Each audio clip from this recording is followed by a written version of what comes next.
I am rarely stoked, but I am super stoked. We got the drum set up, which you saw in a previous video. I think I just tapped my mic.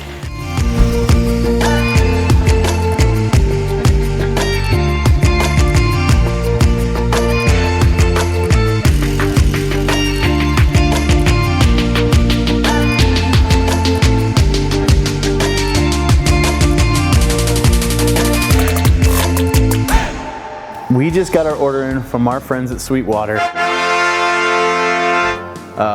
with all the drum audio and tracking equipment. It is here in a box. I'm gonna unbox it for you. I'm not gonna set it all up right now, but I am gonna show you everything as I take it out of the box and kind of how things work and what they are and all that good stuff. So check this out. So I submitted this stuff to the budget team a long time ago, and so I can't remember what I ordered. And so I'm super excited, but also just as in the dark as you guys are about what is in here. All we know so far is that it is fragile. So let's crack this baby open. I see someone has been using this knife. It's quite dull.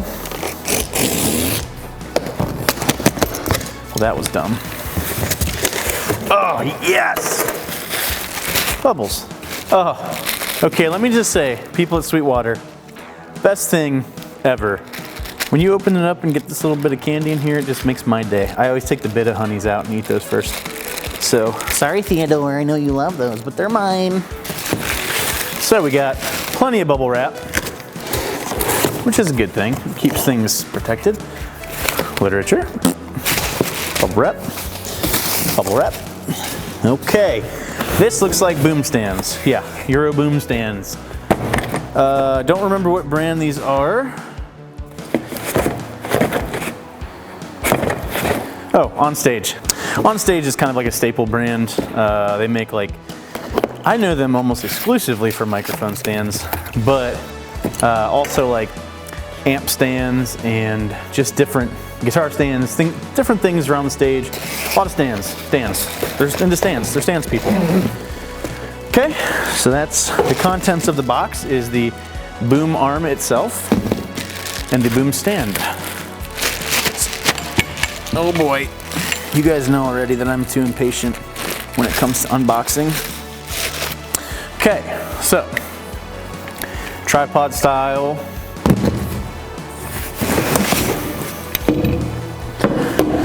The assembly required on these babies is pretty straightforward. It's, there's a threaded little knob right here, or a stud, and then this just spins on there. It's a very fine thread, so not that that matters to you guys, but it matters to me. So, if you've never seen a boom stand before, I feel bad for you, but it's pretty simple. This collar you just loosen up, and then this extends. That's probably a fun sound. This is your angle, and this little guy booms things out. And then this isn't a counterweight. This is probably just a thread protector, but sometimes they'll have a counterweight if it's a really long boom. But that's that simple. In this box, I do believe we have 5 of these. I'm not going to unbox all 5. I'm going to save you that misery. But just know that they're just middle of the road. They're nothing special. Not too expensive, not too cheap. Just good quality stands. Yep, just 4 more stands. So we bought a 5-stand kit, which actually saved us some money to buy as a kit. That's one thing I love about Sweetwater is they have kits that are, you know, it's like a professional is the one saying, hey, we should have a kit because people might need 5 stands. So they just do it. Same with my cymbal pack. I actually talked to my rep for a long time about they may be in the near future doing custom cymbal packs where there's like a price point and you say, hey, I want these 5 cymbals, and if they fit into that category or that kit, then you pay that price. And basically what it comes, I mean, it's crazy what it comes down to is you actually end up paying like enough to where you get one for free. Like that's kind of how it worked out with my cymbals is I basically got a crash for free because I add all the things to my cart by themselves, and then I added the kit and I saved a ton of money. So there you have it.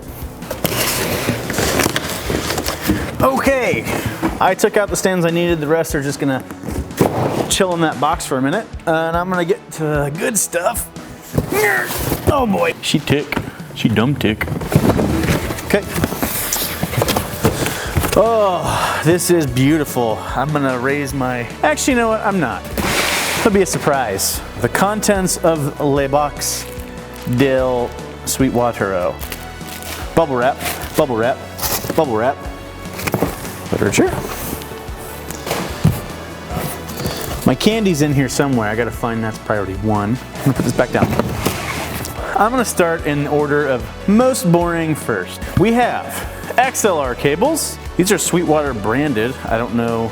It says Dynamite Proco, made in USA. Don't know. They came in a kit. It was about the middle of the road as far as price goes. I think because the Sweetwater name is on them, I think they will be pretty good. Not too worried about it. 1, 2, 3, 4, 5.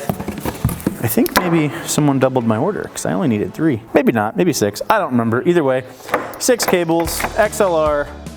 These are, oh boy, 20 footers, maybe 15. There you have it. Second most boring thing, another OnStage stands product is a shorty, a little short boom, microphone boom, because we need one that's going to sit right outside of the sound hole. Yes, I said sound hole on the bass drum. And if I use one of those big ones, it's going to take up a ton of room on the stage or on the riser. So I got this little short dude. He doesn't take up much space, which is ideal. Voila! And this operates the same way as the big stands. Threaded stud on the end for a microphone, in and out for the boom itself. Up and down, and then you can raise this one about a foot, but I'm never going to do that. Keep it down low, and there you have it. Now for the exciting things. Oh, just kidding, one more boring thing. An OnStage Gear foam microphone windscreen. This is because I have a talkback mic. Sometimes I direct what's happening from the drum set, so I have a microphone that has a switch on it, and when I talk to the other musicians, they can hear me in their ears, but obviously it's not piped out through the mains, so I have to be able to speak to them. I like having a windscreen, not necessarily to eliminate the pops and the hisses, but just so I have a place to put my mouth and know that I'm close enough to talk to it, and I'm the only person that uses this mic, so I'm okay with touching it with my mouth. Boop. And following that suit, we have a Sennheiser E825S, which the S I believe stands for switch, because I do have to have a switch on my microphone. It's a dynamic microphone, means it's good for vocals and instruments. It's not a condenser, that's basically what that means. So it has a switch for on and off. While I'm up there, she won't fit. Oh, come on, baby, you can do it. As I'm up on stage and we're in the middle of a song and I think we need to go to the bridge, if I have this on while I'm playing drums, it's going to be extremely loud. All the drums are going to come through here, blow everyone's ears out. If we're in a quiet moment, hopefully, or between maybe like a verse and a pre-chorus or something, flip it on and say, okay guys, go to the verse. Hey, we're gonna hang on the B, etc. Claire, I like your boots today, those are nice. Phil, hair's looking good, okay. And of course it comes with a little adapter for your microphone stand and a bag. Now to the really fun stuff. Shure SM57 dynamic microphone. This is, it even says legendary instrument microphone. This is like the go-to microphone for everyone, for everything. It is a really good mic. I think we got it on sale for, I don't know, 80 or 90 bucks at Sweetwater. And what we're using this for is, this one specifically is going on the snare. We have a snare mic in the kit that we ordered, but this is just superior. There's a lot more we can do with it. So first thing, sweet sticker, literature, which you know at this point. Have the microphone itself. Oh, it's beautiful. Oh, yeah. Okay. Looks like a cable keeper, like Velcro type thing. It's cool. And the little zippy pouch thing for it.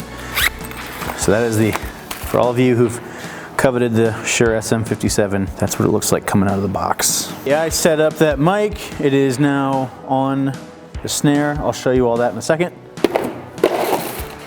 It's done with that. So this is the exciting part for me. This is the drum mic set, which comes with 2 overhead pencil condensers, 1 kick mic, and then 4, you could use them for toms. I'm actually gonna use tom hi-hats, maybe. We'll see how it works. Then have a spare, because I only run 2 toms. The snare drum is already mic'd with that Shure SM57. I have PreSonus studio speakers in my office. They are outstanding. The Eris 5 or something like that. Outstanding. Probably couldn't do any better. They weren't cheap. I know PreSonus sometimes has some cheaper stuff. Did my homework. This is supposed to be a really great mic set. Now, I have run Sennheisers before, done some different configurations with, is it Heil or Heel? I don't really know. But this should be exactly what we're looking for. So let's get her open. Wow, that was easy. So it comes in this nice little carrying case if you ever need to go on the road. It's not overly sturdy, but it's you know, it's free. And so we have these are already on their stand adapters, which is cool. So they're wee little smaller than I thought. So maybe 4.5 inches long, which I like. Smaller footprint, better. Doesn't always mean, you know, bigger doesn't always mean better, especially in microphones. So it's one of the overheads. Other overhead right here. Then we have, I like personally, it's my preference, I prefer mics that clip onto toms and snares. It's just less stands that are in your way, and it's just less of a footprint. So these ones do come with the clips to go right onto the toms themselves, which, like I said, is ideal. Just gonna screw this on here. And that's just gonna go like that, and that'll clip onto the rim of the drum. And you know, pretty straightforward. We'll see how much it comes out off the rim and into my way, but I think just because I can bend it and this has some adjustment to it. Also a little cable lock, that's kind of a cool feature. But this will be fine for what I'm doing, so I'm gonna go set one of these on the drums and see what happens. Oh, and then there's some windscreens for the overheads, which I don't really know. I might as well put them on because I have them. Okay, and then the last thing in this kit is the bass drum mic. It's got a little spring, just to like an active retention to keep it from flopping over. And that's also very straightforward. XLR is right in the mount itself, which is cool. Just a nice kind of handy way to keep it trim and cleaned up. So I'm gonna go ahead and throw this all in the drum set. Some of the things I set up as I was unboxing them. So this is that Sennheiser mic with a switch on it. Of course, I'm not gonna run any cables yet, but that is Sennheiser mic with a switch. That way I can sit direct from here if I need to. Then I have the Shure SM57 running to the snare, and then I have one of the overheads set up. Again, placement isn't perfect yet. I'm gonna tweak it as I go, and then I'm gonna set up the rest of these right now. So the only tom mic I was concerned with is the rack tom, since it's, you know, suspended, if that's gonna add a lot of weight or bounce a bunch, but it's not. It's actually light enough. It's out of the way, and because of how this is curved, I can kind of like change it and tweak it so it's not hanging out way over the middle of the drum, like gonna get whacked often. It will get whacked, but not often, but still enough to where it's picking up the stick action on the head. Got rack mount mic on, floor tom mic on, and this is what I was talking about with the little short stand. That mic actually goes in the sound hole. Yes, I said sound hole. It's actually, there's a lot of different words for port. I call it the sound hole because that's a fun thing to say. Why I use the short stand though, as you can see, don't need a ton of clearance to get this thing placed where I want it. Got those mics on the drums, done with this for the moments. Here is the fun part. Yeah. So this is a Tascam US 16x8 audio interface. What this does, takes the sound information from the microphone, this is the microphone, via an XLR cable into here, and then on the back, it will go out via USB to my computer, where it will record to a DAW, or desktop audio workstation.